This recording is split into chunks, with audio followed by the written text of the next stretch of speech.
Salut à Team les Pirates, j'espère que vous allez bien. Moi ça va bien, surtout le mardi, veille de la formation, sur la sortie de la formation sur les valeurs, comprendre les valeurs qui vont vous permettre de récupérer votre couple, de passer en phase 4, ces valeurs exceptionnelles qui vont faire de vous un homme, une femme qui va sortir de son cerveau de survie et qui va se mettre à la disposition de quelque chose de plus grand que soi, qui sera votre famille, votre couple.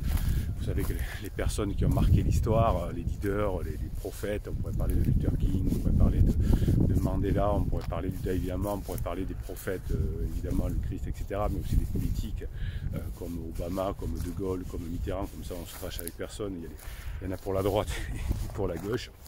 Eh bien, ce sont des personnes qui ont mis leurs objectifs à quelque chose de plus grand qu'eux, et ce qui leur a permis de réaliser des grandes choses. Quand on est en mode survie juste pour se protéger, comme quand on est en crise existentielle, on est en survie, je ne veux pas mourir, j'ai eu des traumatismes, j'ai vu que un ami proche est mort, que quelqu'un est tombé malade, et moi je ne veux pas que ça m'arrive, et je veux vite vivre, je veux plus de contraintes, je veux que de la liberté, etc. Et c'est ce qui nous fait souffrir, puisque le cerveau de survie ne peut pas amener le bonheur, et ça vous l'avez maintenant compris depuis que vous êtes des pirates dans cette team, dans cette famille, et on se régale, je vous rappelle que la team des pirates, c'est pour vous donner la grinta, l'énergie de faire circuler ce que vous apprenez dans les formations, puisque vous apprenez plein de choses dans les formations, comme sur la valeur de demain, et pour que vous l'appliquiez de mieux en mieux, de plus en plus facilement, eh bien, il y a la grinta des pirates, à travers les commentaires, à travers Telegram, le canal Bruno Marchal, à travers le groupe Facebook, à travers les vidéos du jour, à travers les lives du vendredi soir. Et tout ça, c'est l'énergie qui permet de mettre bien en application ce que vous apprenez, notamment, on n'a pas appris à l'école, quelles sont les valeurs qui permettent au couple de durer, ou quelles sont les valeurs qui permettent de passer dans un mode de fonctionnement, dans un comportement complexe, et où on va aller vers le bonheur, puisque le cerveau n'est pas câblé automatiquement pour le bonheur, il est câblé juste pour la survie, et c'est effectivement ensuite le reste qui nous permet d'être heureux, de pouvoir vivre en couple, d'avoir des stratégies. Vous avez une formation sur la stratégie, celle-ci je l'adore, elle parle à la fois de neurosciences et de techniques orientales. C'est pour ça il faut avoir un cerveau complexe, c'est ce que vous êtes en train de travailler là, et pour comprendre le cerveau complexe, il faut savoir comment nous fonctionnons, comment ça se passe dans le cerveau. C'est ce que nous allons faire aujourd'hui, puisque je vais vous indiquer précisément ce qui se passe dans un mode de survie qu'on appelle la lune de miel, quand votre conjoint se sent pas bien avec vous, parce que pendant la phase 2, vous et lui, vous et elle n'avez pas fait ce qu'il faut, et donc il y a un manque, et on va projeter sur un pansement qui est boiteux lui aussi, mais qui va nous donner quelques leurres de personnes parfaites, d'âmes sœurs, etc. C'est-à-dire on va s'apercevoir, qu'on va croire du moins que lui, la personne, ou elle, la personne, est notre âme sœur, parce qu'elle va combler tout ce qu'on n'a pas eu pendant la phase 2 du couple, voire pendant notre enfance. Et bien tout ça va faire que petit à petit, le couple, la lune de miel va se mettre en place avec pansement, et que ça va faire très mal à la fin de la lune de miel. Alors qu'est-ce qui se passe dans un cerveau, dans votre cerveau, quand on est en lune de miel? Eh bien, vous savez que votre conjoint vous dit qu'il a des papillons dans le ventre, parce qu'on a le ventre qui se noue quand on est dans cet état-là. On a le cœur qui bat plus vite, on a des palpitations, on a des sueurs. On dit tomber amoureux, c'est le terme, parce que ça provoque des fortes émotions de façon brutale, inattendue et incontrôlable. C'est un superfuge de la nature pour pouvoir faire des bébés. Et donc on peut expliquer ces phénomènes universels très facilement aujourd'hui grâce aux neurosciences. Donc on n'est pas du tout, c'est pas du tout une âme sœur, c'est pas du tout je sais pas quoi, c'est juste un fonctionnement neurologique très connu, très documenté aujourd'hui, qui nous permet de comprendre comment fonctionne cette étape-là. Et quand on a un peu de culture, on fait très attention pendant cette phase-là de ne pas trop s'engager, de ne pas tout liquider sa relation précédente. Ce que veut faire votre conjoint quand il est en lune de miel, c'est vendre la maison, divorcer, vite. Je veux ces émotions, je suis accro, c'est ma drogue. On vous le dit, c'est les mots que vous me dites en coaching, que votre conjoint vous a dit. Vous savez que les phases de crise de couple, les crises existentielles se ressemblent tellement. Donc en neurosciences, on sait aujourd'hui ce qui se passe dans notre cerveau. Alors on parle, les religions plutôt parlent du cœur, hein, qui est souvent attaché au sentiment amoureux. En réalité, hein, c'est une subtile alchimie, alors qui est peut-être donnée par, c'est tellement subtil, par un élément divin ou je ne sais quoi. Je ne sais pas, ici vous savez on est une chaîne scientifique, on ne parle pas de religion, etc. Mon point de vue, c'est juste que la plupart des religions, toutes les religions ont beaucoup apporté à l'humanité, quelle qu'elle soit, hein, puisque ça a mené des valeurs, justement, hein, c'est ce qu'on verra dans la formation de demain, et ces valeurs qui sont importantes pour réussir son couple, par exemple, et pour être heureux, souvent on en parle dans les différentes religions, et toutes les religions ont évidemment des choses extrêmement positives. Donc finalement, la lune de miel, ce n'est pas l'âme sœur, je ne sais quoi, c'est juste une action qui est commandée par le cerveau conscient et inconscient d'ailleurs, et la personne qui vit cette lune de miel ne peut pas se contrôler et va faire des bêtises, d'où l'intérêt, vous, d'être en rock, hein, ou une rock, hein, ça dépend qui vous, garçon ou fille, pour faire en sorte que rien ne bouge, hein, ou pas grand chose ne bouge pendant la lune de miel, puisque votre conjoint et vous le regretteriez ensuite, hein, souvent si vous n'avez pas eu la chance de devenir un pirate rapidement, vous avez commis beaucoup d'interdits et vous avez souvent, pendant les premières semaines, basculé dans un mode de survie justement, et vous avez fait des erreurs, vendu la maison, engagé une procédure de divorce que les deux finissent par regretter ensuite. Donc tomber amoureux, c'est lié au subconscient, à l'inconscient, c'est-à-dire à la faculté cérébrale qui va vous permettre de penser, de réagir des émotions non conscientes, donc de façon automatique.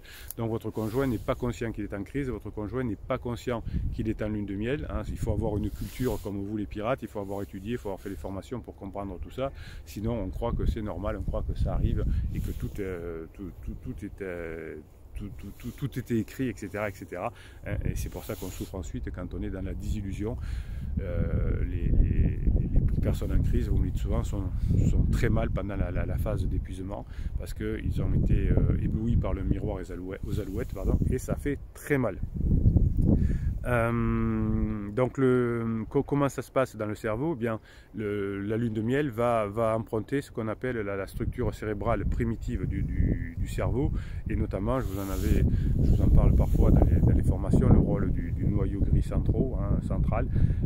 C'est au lieu de se produire finalement dans le préfrontal, dans le cortex cérébral, c'est ce que je vous apprends à faire ici dans les formations, c'est-à-dire que c'est des comportements réfléchis.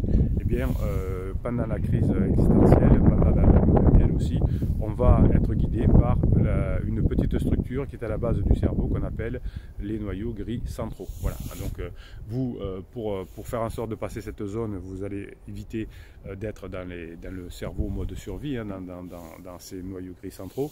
Vous allez au contraire être dans la stratégie, dans la réflexion, dans le long terme. Vous allez avoir besoin de valeurs, vous allez avoir besoin de sacrifices, vous allez avoir besoin d'efforts, vous allez avoir besoin de travailler sur vous. Alors les formations que je vous fais, vous le savez, ne vous donnent pas beaucoup d'efforts parce qu'il suffit de les écouter en faisant autre chose. Ce sont des audios, chaque formation dure 2h30 par fichier de 10 à 15 minutes. Donc vous les écoutez en faisant autre chose, en allant vous promener, en faisant le ménage, etc. Donc ça ne vous fait pas perdre de temps, et vous les écoutez, vous les réécoutez jusqu'à ce que ça s'imprime dans votre cerveau, que ça fasse des liens neuronaux, et que du coup ça devienne automatique, hein. Donc même si vous êtes énervé, si votre conjoint vous provoque, quand c'est automatique, vous aurez immédiatement les bonnes réponses. Donc le mode survie du cerveau, hein, c'est lié aux noyaux gris centraux qui vous apprennent à marcher, à faire du vélo, à conduire une voiture de façon simple pour aller d'un point à un autre, pas pour faire du rallye ou de la Formule 1, pour avoir une langue maternelle. Tout ça c'est fait avec ces noyaux gris centraux. Une étude d'ailleurs menée il y a longtemps, c'était dans les années 2000, par, je crois que c'était des Britanniques de Londres, qui avaient reçu un grand nombre de couples très amoureux et qui ont placé l'un des deux dans un IRM, et on lui demandait de regarder la photo de la personne entre guillemets aimée, hein, pendant la lune de miel. Et ce qu'on avait constaté déjà à l'époque, c'est qu'il s'allumait dans son cerveau la zone laquelle, d'après vous, eh bien, les noyaux gris centraux. Hein. Et donc on ne peut rien, entre guillemets, quand on est en lune de miel. Hein, ça ne sert à rien pour vous d'essayer de convaincre, et vous le faites souvent, c'est un interdit, de convaincre votre conjoint que, que c'est une erreur, qu'il se fait manipuler par pansement, qu'il fait du mal à tout le monde. Ça ne sert à rien, hein, puisque votre conjoint fonctionne avec des noyaux gris centraux et que vous essayez de les convaincre par le préfrontal. Donc ça ne fonctionne pas. Donc voilà ce qui se passe dans le mode survie, hein, c'est cette zone-là, ces noyaux gris centraux qui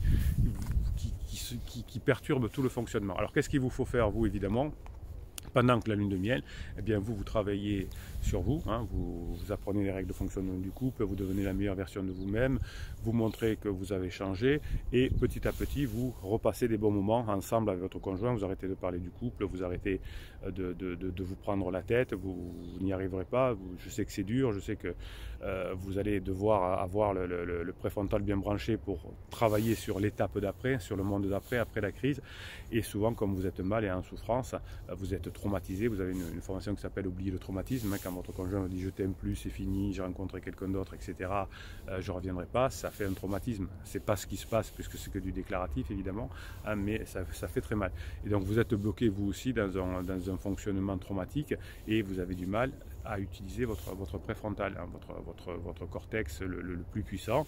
Et c'est ce que vous apprenez à faire au cours des formations, à recréer les liens neuronaux dans votre cerveau pour que ça devienne automatique. Et à la fin de la crise de votre conjoint, vous serez devenu indispensable, parce que vous aurez appris comment fonctionne un couple, comment on a des valeurs, comment on est persévérant, qu'est-ce qu'il faut dire pour être dans la séduction, dans la phase 4 de votre couple, etc. Et comme vous l'aurez beaucoup bossé, ce sera automatique, et c'est là que vous rentrez dans une vie heureuse avec votre couple. Mais dans le court terme, effectivement, vous ne pouvez pas récupérer votre couple trop rapidement. Alors évidemment, si vous faites par exemple un silence radio, ça va éloigner encore plus votre couple, puisque la personne va dire ben, mon conjoint il ne me calcule plus, il ne me répond plus à mes SMS, il ne m'appelle plus, etc. Donc je me jette dans les bras de pansement. J'avais bien raison, hein, ma souffrance vient de mon conjoint. À la moindre crise, il ne m'appelle plus, ou il m'envoie une lettre magique en disant j'accepte la situation. Donc c'est yahoo, c'est je peux me jeter dans les bras de pansement puisqu'il accepte la situation. Donc vous allez revenir ensemble, évidemment, si vous redonnez du désir à votre conjoint. Et quand ça va à la fin de la lune de miel, quand on ne va plus fonctionner avec les noyaux gris centraux, eh bien vous allez pouvoir récupérer votre conjoint, puisqu'il aura vu que vous avez changé entre temps, et que vous passez des bons moments ensemble, et que vous pouvez revenir ensemble. Voilà, donc ça, vous allez apprendre ces valeurs-là dans la formation qui sort demain. Vous allez vous les mettre, ces valeurs, en tête. Et ces valeurs-là, comme on va dire par exemple l'engagement ou la persévérance, vous allez pouvoir les utiliser aussi avec vos amis, avec le travail, etc. Si vous utilisez, si vous êtes dans votre travail avec un mode complexe de fonctionnement, et non pas juste avec le mode de survie autour des noyaux gris aussi centraux, eh bien vous arriverez à obtenir beaucoup plus de résultats. Ça, c'est le véhicule que l'on apprend. La Grinta, eh bien, la Grinta, c'est un Telegram. Vous avez juste un descriptif de cette vidéo sous le catalogue des formations. Donc le catalogue des formations, vous trouvez un descriptif de cette vidéo sur mon site internet, mais surtout un descriptif de cette vidéo. Vous avez aussi le canal pour aller sur Telegram. Vous m'envoyez des messages toute la journée sur mon WhatsApp, et je vous les mets sur Telegram, et je vous fais un petit audio le matin pour vous donner la Grinta. Vous avez le groupe Facebook qui est aussi sous le lien, le catalogue en descriptif de cette vidéo, catalogue des formations, et vous avez évidemment les coachings si vous voulez, et toutes les vidéos du jour, tous les matins à 7h, le live du vendredi soir, etc. Tout ça, hein, et les commentaires des pirates, évidemment, sous les vidéos. C'est ce qu'on va faire. On va aller faire un petit tour sous les vidéos de YouTube, et on va voir ce que disent les pirates, les questions qu'ils posent, et on va se régaler. On va faire un petit coaching tout de suite. Allez, un message de Daniel Boivin. Alors je vous conseille, quand vous écrivez un commentaire sous les vidéos, de ne pas mettre votre vrai nom, c'est-à-dire que vous pouvez sur YouTube mettre un pseudo, et notamment vous pouvez mettre le pseudo Le Kiff. Hein. Si vous mettez le pseudo Le Kiff, c'est une idée des pirates, parce que je vous dis souvent que je vous kiffe les pirates. Donc quand vous mettez Le Kiff, je vous offre, vous m'envoyez un petit WhatsApp, et je vous offre un fichier de neurohypnose sur spécial Le Kiff. Donc pour Daniel, essayez plutôt de changer de nom, non pas que ce que nous faisons ici n'est pas quelque chose de positif, n'est pas quelque chose qu'il faut faire, mais il ne faudrait pas que pendant le noyau gris, pendant l'utilisation des noyaux gris de votre cerveau, enfin de votre conjoint pendant la période de crise, eh bien ça soit retourné contre vous. Hein. Voilà. Donc Damien, on va rester sur du Damien. Hop. Salut capitaine, salut les pirates, je partage mon enthousiasme après avoir vu les vidéos il y a 2 jours. Ma femme est partie de la maison familiale en septembre et nous avons 2 enfants de 4 et 7 ans. Alors ça c'est assez régulier, hein, c'est pas des coïncidences. Quand l'enfant commence à avoir 3 ans, autour de 3 ans, on commence à faire souvent une crise pour une femme parce que c'est le deuil de la mère entre guillemets, hein. C'est-à-dire que, qu'est-ce que ça veut dire? C'est-à-dire qu'on croit qu'on n'aura plus d'enfants, c'est le deuxième, c'est le dernier, etc. Et donc là on veut penser à soi parce qu'on a donné beaucoup de sacrifices pour le premier et le deuxième. Donc il y a plusieurs enfants et que le dernier a 3-4 ans, généralement c'est un début de crise. Donc on est bien dans une crise tout à fait traditionnelle. Enfin, je sais pas, je n'évalue pas la crise de quelqu'un, mais voilà, c'est fort possible, il y a des possibilités pour que. Dès son annonce du « je t'aime plus », vous voyez que c'est très traditionnel, « je t'aime plus, je ne reviendrai pas, hein, je me fais trop souffrir ». J'ai soupçonné une crise existentielle car je ne comprenais rien à ses actes et ses décisions. Oui, rassurez-vous, votre conjoint n'y comprend rien non plus. J'ai commis des interdits évidemment, hein, donc effectivement quand votre conjoint est en mode survie de crise, nous aussi on se met en mode survie et on veut utiliser des méthodes qui ne fonctionnent pas, soit de la manipulation comme les silences radio, soit des ultimatums qui sont des épreuves de force, mais ça ne fonctionne pas. J'ai décidé après son départ de me comporter de façon positive avec elle car je voulais préserver ce qui restait debout, c'est résumé. Très bien. Et là, je tombe sur les vidéos du capitaine. Waouh, gros choc. Comme beaucoup, j'ai découvert que ma situation dans ses paroles. Et oui, moi je fais ça depuis 23 ans. Donc les personnes en crise n'ont pas une créativité extraordinaire. C'est je t'aime plus, tu m'as fait trop souffrir, je ne reviendrai pas. Plus tard, ils vous disent oui, je vois que tu fais des efforts, mais c'est trop tard. Enfin, et puis on finit par revenir ensemble si on fait ce qu'il faut. Mais on est dans quelque chose. Effectivement, vous me dites souvent, Bruno, j'ai l'impression que vous mettez des caméras à la maison parce que vous me dites avant que je vous dise ce qui se passe. Ben oui, c'est comme ça. Mais je mets vraiment des caméras chez vous. Hein. 6 mois avant que vous me contactiez pour un coaching, je mets déjà les caméras pour être sûr de savoir ce qui s'est dit, puis je vous l'ai dit pendant le coaching. Donc, gros choc comme beaucoup. J'ai retrouvé ma situation dans ces paroles. Quel soulagement. Je continue à m'occuper de moi, de mon mindset. Ça, c'est bon. Vous avez une formation sur le mindset, elle est très importante. Et je reste dans l'humour et dans le positif avec elle. D'ailleurs, notre relation s'est apaisée. Je mets du smile et c'est déjà bien. C'est déjà pas mal. Je la laisse faire son chemin dans sa crise, se prendre des murs et je reste comme un roc avec bienveillance et avec un œil attentif et protecteur pour mes enfants. Merci, je continue mon exploration sur vos vidéos. Voilà, donc il faudra peut-être aller un peu plus loin, Damien, et apprendre comment on passe ces moments. Parce que vous savez que sur les vidéos et sur les lives, je vous explique le pourquoi. Hein, je vous explique ce qu'est une crise existentielle. Je vous explique aujourd'hui la lune de miel, comment ça se passe, le noyau gris central, etc. Et dans les formations, je vous explique le comment s'en sortir, comment passer la lune de miel, etc. Donc les deux sont comprendre, c'est bien avec le pourquoi. Avoir la méthode et la grinta, c'est bien. Aussi, en tout cas, bravo pour votre résumé, c'est génial. Damien. Pauline le kiffe lui répond bienvenue dans la team Damien, bravo pour ton mindset qui est, non pas bravo pour votre mindset qui est communicatif, on va y arriver, belle journée. Ça, celui-là je vous l'ai déjà dit hier. Let's go, Mimi le kiffe dit pour une balade grand air. Voilà, je crois que je vous l'ai dit aussi. J'ai proposé, il n'y avait pas la motivation, moi je l'ai et j'y suis allé, hein, ça c'est impeccable, je vous ai déjà donné ce commentaire hier. Toc, allez, un dernier, Seb le CAF le kiffe. Hello la team et capitaine, une pensée à tous ceux pour qui ça a dû être pas évident le jour de la Saint-Valentin, ne lâchez rien, le jour où ça s'arrangera, ce ne sera que du bonheur. À ma grande surprise, ma femme m'a offert un cadeau avec un petit mot rempli d'amour et ça fait du bien. Oui, ça fait du bien quand on a souffert pendant les mois de crise, hein, quand on a le cadeau avec l'amour, quand on s'en sort comme Seb, c'est parfait. J'en ai eu les larmes aux yeux. On m'aurait dit ça il y a encore quelques mois, je n'y aurais pas cru, comme beaucoup de personnes de mon entourage et même certains professionnels que j'avais consultés à l'époque. Oui, hein, si vous consultez un coach dans la survie ou le psy de quartier ou vos amis, vous dites laisse tomber, c'est mort, hein, c'est mort. L'autre jour, il y avait une pirate en coaching qui disait ouais, mon psy, un pirate m'a dit que c'était mort. Il dit pourquoi c'est Mamadou, il sait, et votre conjoint est mort, vous êtes mort. Non, c'est rien. Hein, donc Allez, passez un bon mardi, dit Seb le Cap le Kiff. Gardez la patate, continuez à vous occuper de vous et ne perdez pas de vue votre objectif. Alors souvent je vous écris allez, comme ça avec plein de Z, voilà, c'est allez pour vous donner la grinta. Bruno Marshall, il vous dit, je vais finir de préparer la formation sur les valeurs pour demain. Bruno Marshall, il vous dit, passez la journée que vous méritez.